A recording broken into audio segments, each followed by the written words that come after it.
नमस्कार, मैं प्रशांत और आप देख रहे हैं द HD न्यूज। देखिए, आज मैं बात करूंगा तेजस्वी यादव को लेकर। तेजस्वी यादव ने तकरीबन 251 रैलियां की है पिछले लोकसभा चुनाव के दरमियान।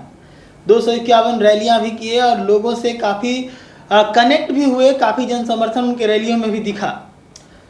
मछली भात को लेकर भी कितना विवाद हुआ उस समय, वो सब कुछ आपने देखा। लेकिन इन सब के बावजूद तेजस्वी यादव से कुछ तो चूक हुआ। कहाँ चूक हुआ, क्या गलतियां हुई जिसके कारण तेजस्वी यादव की पार्टी राजद इस बार खाता तो खोली, लेकिन उसके बावजूद 251 रैलियों में प्रचंड भीड़ के बावजूद तेजस्वी जीत दर्ज नहीं कर पाए बहुत ज़्यादा सीटों पर। आप सभी को पता है बिहार में इस बार राजद 23 सीटों पर चुनाव लड़ी और 23 सीटों में बस 4 सीटें ही जीत पाई।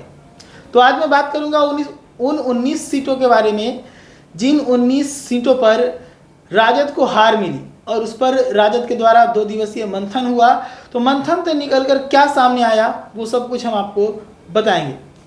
चलिए, इससे पहले हम बात करते हैं पूर्णिया की। पूर्णिया से पप्पू यादव चुनाव जीते हैं निर्दलीय कैंडिडेट के तौर पे। आप सभी को पता है वहां पर कितना कुछ हुआ। पप्पू यादव कांग्रेस में अपनी पार्टी जन अधिकार पार्टी का विलय कर दिए इस शर्त पर कि पूर्णिया से टिकट मिलेगी। लेकिन लालू के जिद के सामने वहां पर इंडी गठबंधन से राजद ने अपना कैंडिडेट उतारा बीमा भारती के रूप में, और यही सबसे बड़ी गलती हुई वहां पर। गलत कैंडिडेट के चुनाव के कारण राजद की बीमा भारती लोकसभा के चुनाव में महज 27,000 वोटों के आसपास ही रह गए।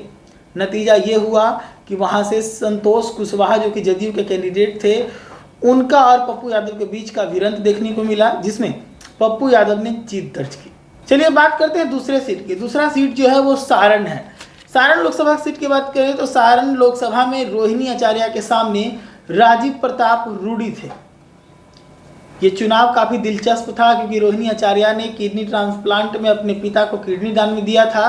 तो वहां पर ऐसा लग रहा था कि सहानुभूति वोट बहुत ज़्यादा मिलेगी और रोहिणी वहां से निकल जाएगी। लेकिन वहां पर भीतरघात हो गया मुस्लिम वोट बैंक का। आप सभी को पता है कि राजद का फोकस मुस्लिम और यादव का जो समीकरण है MY समीकरण तो उस पर होता है, लेकिन यहाँ पर MY समीकरण के M के अंदर भीतरघात हो गया। इसके पीछे का कारण सिवान से निर्दलीय कैंडिडेट हिना साहब थी। चुनाव सारण का था, लेकिन सारण में हार का कारण सिवान की कैंडिडेट हिना साहब हो गए। आप सभी को पता है हिना साहब शहाबुद्दीन के पत्नी हैं। राजद से नाराज चल रही थी, इसी के कारण वो सिवान से निर्दलीय कैंडिडेट के तौर पर चुनाव लड़ गई। यही वजह था कि सारण के जो मुस्लिम थे वो हिना साहब को सिंपैथी देते हुए हिना साहब के पक्ष में चले गए और राजद के विरोध में वोट कर दिया। तो यहाँ पे ये सबसे बड़ा कारण था जिसके कारण रोहिणी आचार्य हार गई। तीसरे सीट की बात करें तो तीसरा सीट सिवान, जिसके बारे में भी मैंने चर्चा किया, और यहाँ पर भी जो सबसे बड़ा फैक्टर वो हिना साहब ही थे। हिना साहब यहाँ से निर्दलीय कैंडिडेट के तौर पर चुनावी मैदान में उतरी। वो राजद से चुनाव लड़ना चाहती थी, लेकिन राजद हिना साहब को टिकट नहीं दिया, जिसके कारण हिना साहब ने निर्दलीय कैंडिडेट के तौर पर नॉमिनेशन किया।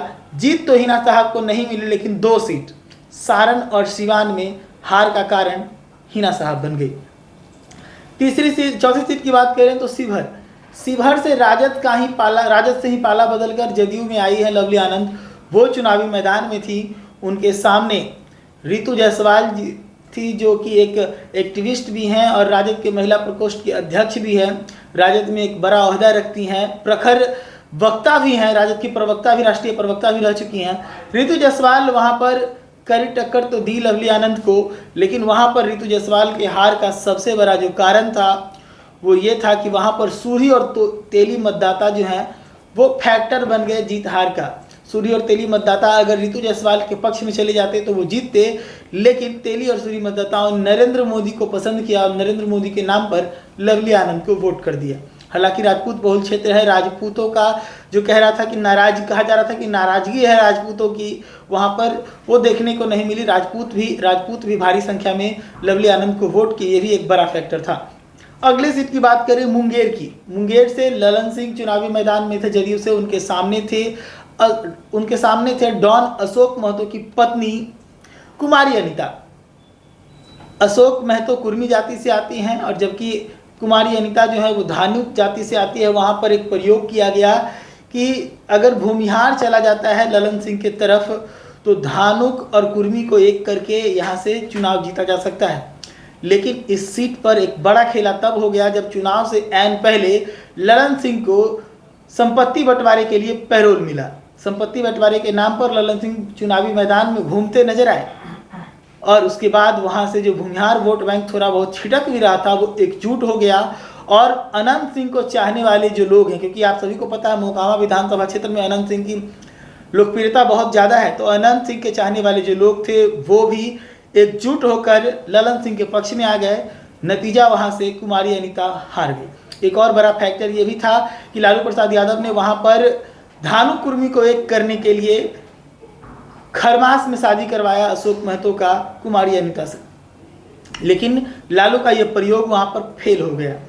उसके बाद मैं अब बात करूं बांका लोकसभा सीट की, तो बांका लोकसभा सीट में गिरधारी यादव जदयू से थे और जेपी नारायण यादव राजद से चुनावी मैदान में थे। और यहाँ पर सबसे बड़ा जो समस्या ये हुआ कि बांका लोकसभा सीट सवर्ण बहुल सीट है और सवर्ण बहुल सीट होने के कारण यहाँ पर बीजेपी के समर्थक ज़्यादा थे, जो बीजेपी के नाम पर जदयू के गिरधारी यादव के पक्ष में चले गए और जेपी नारायण यादव यहाँ से चुनाव हार गए। जमुई की बात करें तो जमुई में अर्चना रविदास जो कि मुकेश यादव की पत्नी हैं, उनके सामने थे अरुण भारती जो चिराग पासवान के बहनोई हैं।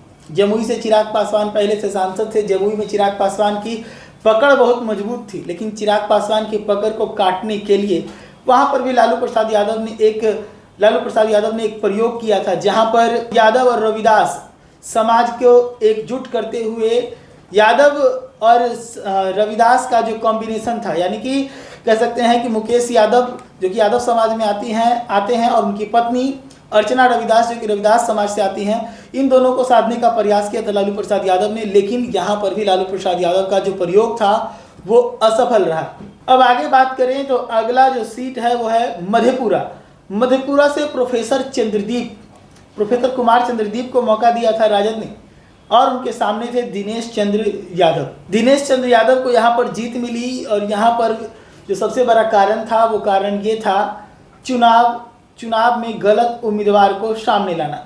इसके पीछे का सबसे बड़ा कारण ये था कि यहाँ से शरद यादव के बेटे शांतनु चुनाव लड़ना चाहते हैं। शांतनु की पकड़ इस क्षेत्र में बहुत थी और ये क्षेत्र यादव बहुल क्षेत्र है और उसमें भी शरद यादव ने अपनी पार्टी का राजद में विलय किया, तो उम्मीद था वहाँ के यादवों को कि शांतनु को मौका मिलेगा, लेकिन राजद ने शांतनु को मौका नहीं देकर यहाँ पर एक एक्सपेरिमेंट किया और प्रोफेसर कुमार चंद्रदीप को मौका दिया, जिसके कारण यादव वोट बैंक जो कि लालू का MY समीकरण का दो मजबूत धड़ा है, यहाँ पर Y वोट बैंक खिसक गया और उसका फायदा मिल गया दिनेश चंद्र यादव को।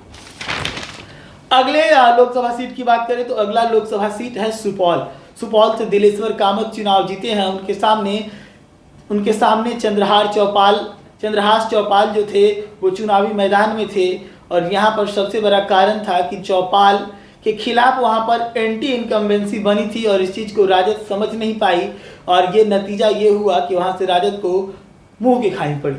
अगले लोकसभा सीट की बात करें तो अगला लोकसभा सीट गया है। गया से जीतन राम मांझी चुनावी मैदान में है। गया में हमेशा से मांझियों का बोलबाला रहा है और इसको हमने पहले भी दिखाया था कि मांझी की संभावनाएं बनती है, क्योंकि वहाँ पर मांझी समाज ही बहुत लंबे समय से जीतता आया है। जीतन राम मांझी बिहार के पूर्व मुख्यमंत्री भी रहे हैं और उसके साथ साथ एनडीए का समर्थन मिला है। एनडीए के समर्थन के कारण जो सवर्ण वोटर हैं वो जीतन राम मांझी को समर्थन करते हैं। नरेंद्र मोदी के नाम पर वैश्य समाज का वोट जीतन राम मांझी को मिला, तो यहाँ से जीतन राम मांझी निकल गए और पूर्व सांसद के बेटे होने के बावजूद कुमार सर्वजीत को हाथ मलने के अलावा यहाँ पर कुछ और नहीं मिला। तो ये 10 लोकसभा सीटों की चर्चा की मैंने, जहाँ पर राजद को इस बार मुंह की खानी पड़ी है। 19 सीटों पर राजद बिहार में हारा है। अगले खबर में हम आपको दिखाएंगे बाकी के 9 लोकसभा सीटों पर कि वहाँ किन वजहों से राजद हार गई।